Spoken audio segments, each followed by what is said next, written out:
Birinci misal, Qur'anın təhrifi iddiası. Şiə rəvayət kitablarında imamların adından uydurulmuş o rəvayətlərin çoxluğunu və miqyasını göstərmək istəsək, bəlkə də bunun üçün verə biləcəyimiz ən yaxşı, ən sarsıdıcı misal Qur'anın təhrif edildiyi iddiasıdır. Bu mövzudakı rəvayətlər sayca və növcə o qədər çoxdur ki, onların hamısını təhlil etmək ayrıca bir kitab yazılmasını tələb edərdi. Şiələrin öz böyük müəddis alimləri arasında bu rəvayətlərin şiə kitablarında artıq mütəvatir dərəcəsinə çatdığını deyənlər var. Məsələn, nəhəng alim Əl-Məclisi açıq şəkildə deyir, mənə görə bu mövzudakı xəbərlər mənəvi mütəvatir dərəcəsindədir. Əbul-Həsən Əl-Amili, Nemətullah Əl-Cəzairi, Ədnan Əl-Bəhrani, bu və digər böyük alimlər hamısı bu xəbərlərin qətiyyət ifadə etdiyini bu və ya digər formada iddia edirlər. Gəlin Yusuf Əl-Bəhraninin nə dediyinə diqqətlə qulaq asaq. O, bu hədisləri müdafiə edərək təhrifi inkar edənlərə cavab olaraq yazır. Bu rəvayətlərdə bizim seçdiyimiz mövqeyi dəstəkləyən açıq dəlillər olması heç kimə gizli olmamalıdır. Əgər bu rəvayətlərin bu qədər çoxluğuna və yayğınlığına baxmayaraq onlara şübhə ilə yanaşmaq olarsa, o zaman aydın olur ki, dinin bütün rəvayətlərinə şübhə ilə yanaşmaq mümkündür. Çünki mənbələr eynidir, rəvayət yolları eynidir, ravilər və şeyxlər eynidir.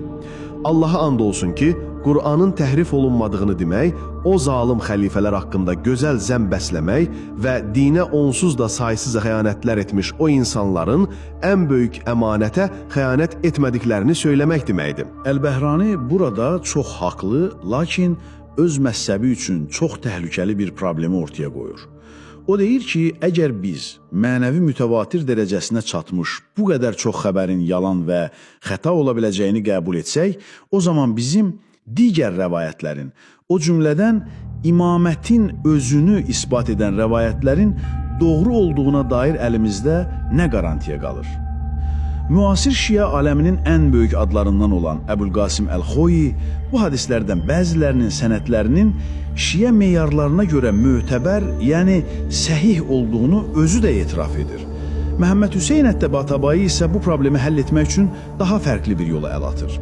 O, bu rəvayətlərin içində hətta sənədi səhih olanların belə sonradan uydurularaq hilə yolu ilə etibarlı ravilərin kitablarına daxil edildiyini iddia edir.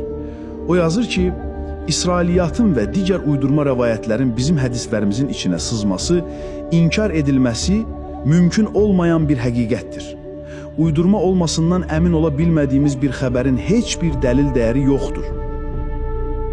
Xülasə budur ki, bu rəvayətlərin saxta olması ehtimalı, ki bu ehtimal çox güclüdür, onların dəlil olmasını aradan qaldırır. Hətta isnadın səhihliyini belə.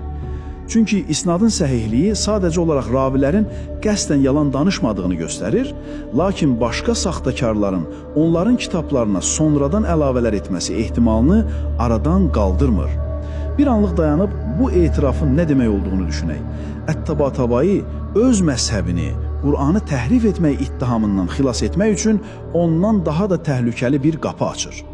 O, etiraf edir ki, şiə hədis mirasına o dərəcədə saxtakarlıqlar sızıb ki, hətta sənədi ən səhih görünən bir rəvayətin belə əslində uydurma olub olmadığından heç kim əmin ola bilməz.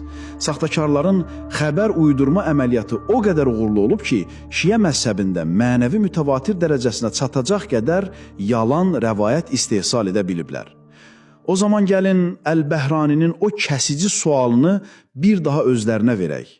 Əgər Qur'anın təhrif olunması haqqında sizin öz böyük alimlərinizin mütəvatir və ya səhih hesab etdiyi bu qədər çox yalan rəvayət uydurulubsa, o zaman sizin digər rəvayətləriniz, xüsusilə də imamətin özünü isbat edən o rəvayətlərə biz necə etibar edə bilərik?